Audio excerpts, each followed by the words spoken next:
Today we're going to discuss, in a brief reminder, the ultimate escape, ultimate vacation, that beach which has no shore, and that sea which has no impurity. And that is the destination that we all wait for and that we are longing for, the destination of Jannah.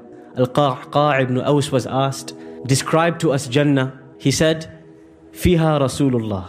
In it is the Messenger of Allah sallallahu alaihi wasallam. That is the first thing to look forward for. The man that we have been longing to meet for a very long time. Man who was described to us.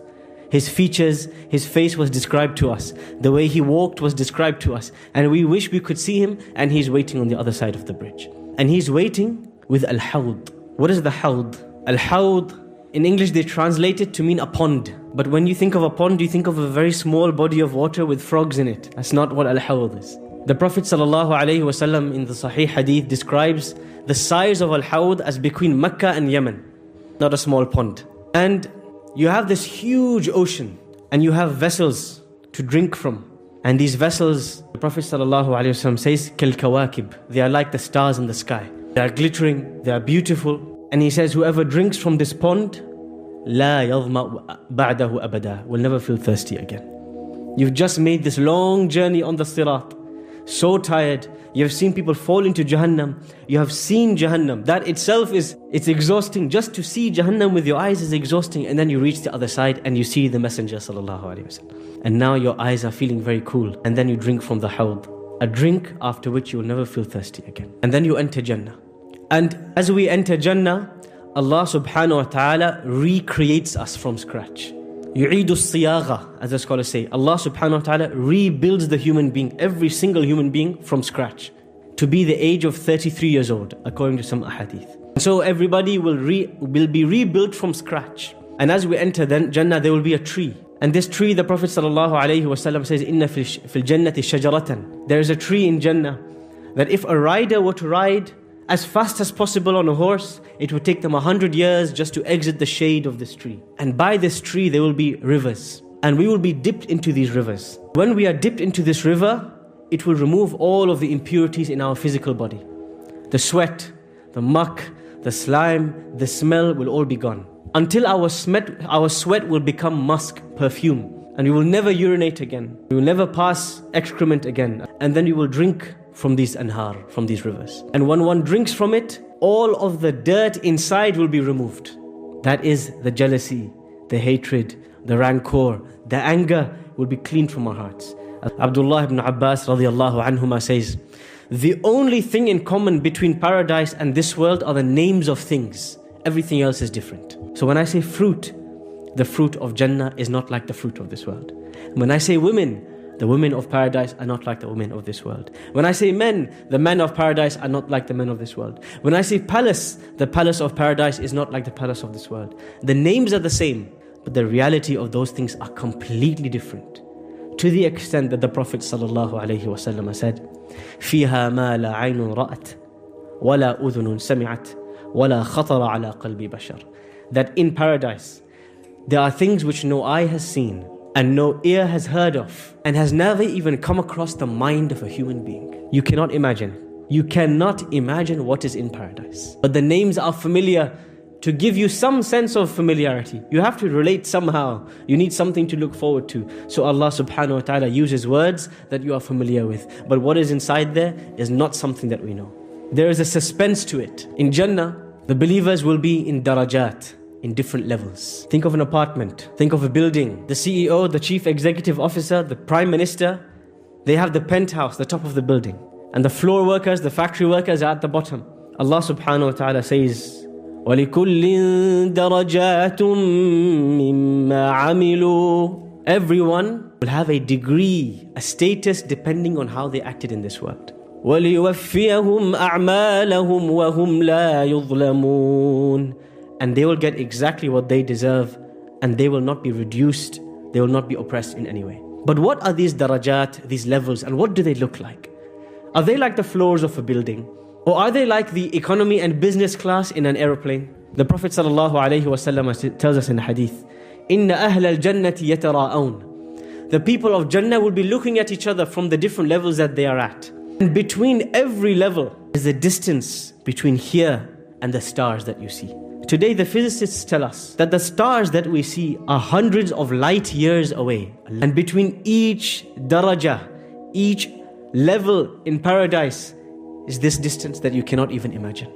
It's not in miles, it's not in kilometers, it's in something else entirely. Every level of paradise, you will be able to hear the other levels of paradise. You will not feel lower. You will not feel belittled. You will not feel humiliated. As if you were on the ground floor of a building and you look at the vice president on the top of the building, you say, MashaAllah. You will not feel humiliated because you will be able to hear all the conversations in paradise. The walls are very thin. Sound will travel. And you will be able to hear the conversations that are being had. In fact, the people of Jannah will be able to hear the people of Jahannam. In fact, the people of Jannah will be able to speak to the people of Jahannam. وَنَادَى أَصْحَابُ الْجَنَّةِ أَصْحَابَ النَّارِ. The people of paradise will call to the people of the fire. That means they can see them, they can hear them. أَن قَدْ وَجَدْنَا مَا وَعَدَنَا رَبُّنَا حَقًّا. They will say to them, we found whatever Allah promised to be true.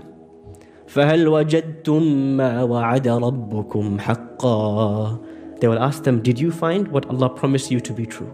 But then communication between them will be blocked, because even to speak to the people of Jahannam brings discomfort to the heart.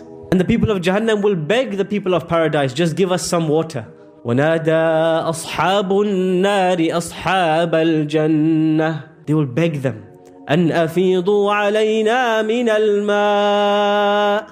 Please just drop some water, some Lucozade from Jannah, a few drops. And the people of Jannah will say to them, إِنَّ اللَّهَ حَرَّمَهُمَا عَلَى الْكَافِرِينَ. Allah has made it haram for even a drop of water from paradise to reach you in Jahannam. We said there will be different levels of Jannah. What is the top level of Jannah? Who can tell me? Al-Firdaus. Al-Firdaus al-A'la. That is the name of the top level of Jannah. And the Prophet ﷺ taught us, إِذَا سَأَلْتُمُ اللَّهَ فَاسْأَلُوهُ الْفِرْدَوْسِ. If you are going to make dua for something, don't ask Allah for the ground floor of Jannah. Ask Him for the top floor of Jannah. Ask Him for Firdaus. Be ambitious. When it comes to the afterlife, try to be number one. When it comes to this life, we can be number two. But in the afterlife, nobody can beat us. That's why when Allah subhanahu wa ta'ala talks about the afterlife, He says, وَسَارِعُوا إِلَى مَغْفِرَةٍ مِّن رَبِّكُمْ. Race for the forgiveness of Allah. But when He talks about this world, He says, فَامْشُوا فِي مَنَاكِبِهَا. Walk in its valleys. You can walk in this world, but we have to race for the afterlife. See the difference in speed. You can cross the speed limit for the afterlife. But in this world, relax. This world is coming to an end. And so this is why we have to compete for the highest levels of Jannah. And the top of them is Firdaus. And why should we compete for Firdaus? Because in Firdaus, who lives in the top level of paradise?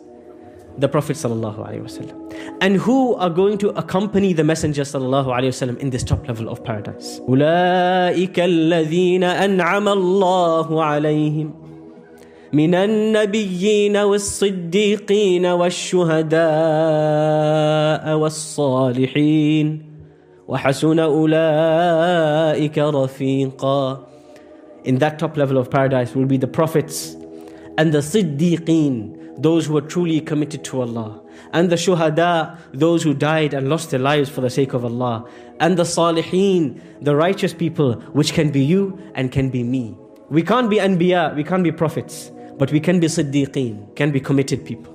We can be martyrs, we can die for the sake of Allah. May Allah grant all of us a shahada.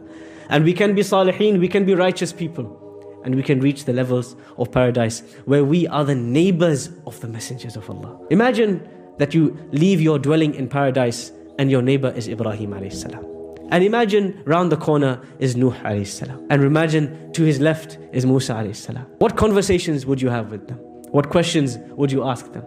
What food would you eat and order from the restaurants of paradise as you relaxed with them? Would you not want that company? We all want that company. And then we have to fight for that company, because that company does not come easily. As the Messenger ﷺ says, حُفَّتِ الْجَنَّةُ بِالْمَكَارِهِ. Paradise is surrounded by difficulty, by tests. It doesn't come easy. So what will the believers be doing in paradise? The first thing is that you can have whatever you want. Really, this is something that is hard to imagine. A thought crosses your mind. Sometimes you see somebody driving a nice car and you think, you know what? If I was a millionaire, maybe. You see sometimes somebody eating in a very nice restaurant or some special food and you think, you know what? I would like to taste what he's eating or she's eating. In Jannah, when you think, it appears. Allah subhanahu wa ta'ala says in the Quran, لَهُمْ مَا يَشَاءُونَ عِنْدَ رَبِّهِمْ. They will have whatever. Ma, istighraq. Anything they want, it's with Allah, they will have it. And specifically, Allah subhanahu wa ta'ala describes a few incidents in paradise. Allah describes the believers sitting, reclining. In this world, there's no reclining. You can recline for 7 days, for 14 days, for 21 days, but you have to get back to work. This world is about sweat and blood and tears. But when Allah describes the believers in Jannah, He says, مُتَّكِئِينَ فِيهَا عَلَى الْأَرَائِكِ. Relaxing, reclining on chairs. لَا يَرَوْنَ فِيهَا شَمْسًا وَلَا زَمْهَرِيرًا. They will not see heat in the afterlife. You will also not see extreme cold. No extreme heat and no extreme cold. It is perfect. The weather is perfect. You don't have to look at the forecast. You don't have to worry about rain or sun or snow. Whatever it is, the weather there is perfect. And the food of Jannah. Allah says that we will be provided in Jannah fruits. But these are not like the fruits of this world. وَأُتُوا بِهِ مُتَشَابِهًا. When you see them, they look similar. But when you taste them, the taste is not the same. And the taste of the food in paradise never leaves your mouth. Sometimes you have a cup of tea, and the taste of tea remains on your tongue, and you don't want to eat after that because you want to keep savoring the flavor. Sometimes you eat dark chocolate. The bitterness of dark chocolate stays on your tongue. You don't want to eat anything afterwards. Maybe you want more dark chocolate because you want to keep the taste. But the taste of food in Jannah does not leave. It remains. You continue to benefit from the enjoyment of its taste and the pleasure of its flavor. And the drink of paradise. Allah subhanahu wa ta'ala mentions that in paradise there will be rivers that we can drink from. Allah says the example of the paradise which has been promised for the righteous. فِيهَا أَنْهَارٌ مِّن مَّاءٍ غَيْرِ آسٍ. In there is water, غَيْرِ آسٍ. This water is neither salty nor sweet, perfect to taste. وَأَنْهَارٌ مِّن لَبَنٍ لَمْ يَتَغَيَّرْ طَعْمُهُ. And rivers of milk. The problem with milk is it expires very quickly. But the milk of paradise, its taste never changes. وَأَنْهَارٌ مِّنْ خَمْرٍ لَذَّةً لِلشَّارِبِينَ. And rivers of alcohol. But this alcohol does not intoxicate you. It does not make you woozy. It does not make you drunk. It does not make you confused. In fact, it increases your clarity. وَأَنْهَارٌ مِّنْ عَسَلٍ مُصَفَّى. And rivers of pure honey. Drink as you wish. Drink as you wish and enjoy as you wish. You restricted yourself in this worldly life. You abided when Allah told you don't drink, you didn't drink. When Allah told you don't eat this, you didn't eat this. And you waited for the day in which there was no restrictions. And what of the spouses of paradise? What of the women of paradise and the men of paradise? Allah subhanahu wa ta'ala describes to us in the Quran, وَحُورٌ عِينٌ كَأَمْثَالِ اللُّؤْلُؤِ الْمَكْنُونَ. The beautiful women of paradise. They are like hidden jewels, hidden pearls. جَزَاءً بِمَا كَانُوا يَعْمَلُونَ. What a reward for what they used to do. In this world, one of the things that we pain to hear and we feel annoyed and disturbed to hear is when people talk about things that are not important, when people waste our time. But over there in paradise, there is no waste time talk. There's no talk that is useless. لا يسمعون فيها لغوا ولا تأثيما. In paradise, there is no talk that is hurtful, no backbiting, no gossip, no insulting, no cursing. People only speak good. إِلَّا قِيلًا سَلَامًا سَلَامًا. Only the words of peace are mentioned. What if you end up in one of the highest levels of paradise, but your son and your daughter and your grandparents are in the bottom layer of paradise? What happens then? Allah subhanahu wa ta'ala mentions in the Quran, وَالَّذِينَ آمَنُوا. Those who believe. وَاتَّبَعَتْهُمْ ذُرِّيَّتُهُمْ بِإِيمَانٍ أَلْحَقْنَا بِهِمْ ذُرِّيَّتَهُمْ. And whoever in their family, parents or children or grandchildren, whoever has iman, they will be upgraded to your class. وَمَا أَلَتْنَاهُمْ مِنْ عَمَلِهِمْ مِنْ شَيْءٍ. And none of your deeds will be taken away from you. And some scholars mention it's not just family. It's even those who you associated with closely in this life. Your friends, your teachers, your students, your companions. And this is why Allah mentions in the Quran those you were close with in this world, you will be with on the Day of Judgment. The closest of friends, al-khilla, the most beloved people to each other, on the Day of Judgment, they will be enemies. Your best buddy, your best friend, your closest comrade on the Day of Judgment, will disown you, except the righteous in Jannah. They will not be enemies to each other. And this is why when the Prophet ﷺ, somebody asked him, when is the hour? Mata as-sa'a? Tell me, what time is the Day of Judgment? Next week, 8 p.m., tell me, what time is the Day of Judgment? The Prophet ﷺ asked him, ماذا أعددت لها? Rather, what have you prepared for it? The man said, nothing, إلا أني أحب الله ورسوله. One thing I have prepared, I love Allah and His Messenger.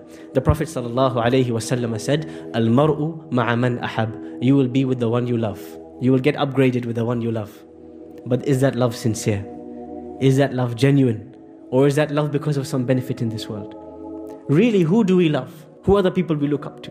Who are the people who we crave to be in the company of? Look around them today. The people you spend time with in the evenings, the people you ring after work, the people who you look forward to chilling with, because on the Day of Judgment you will be with them as well. Al-mar'u ma'a man ahab. Everybody is with the person that they love.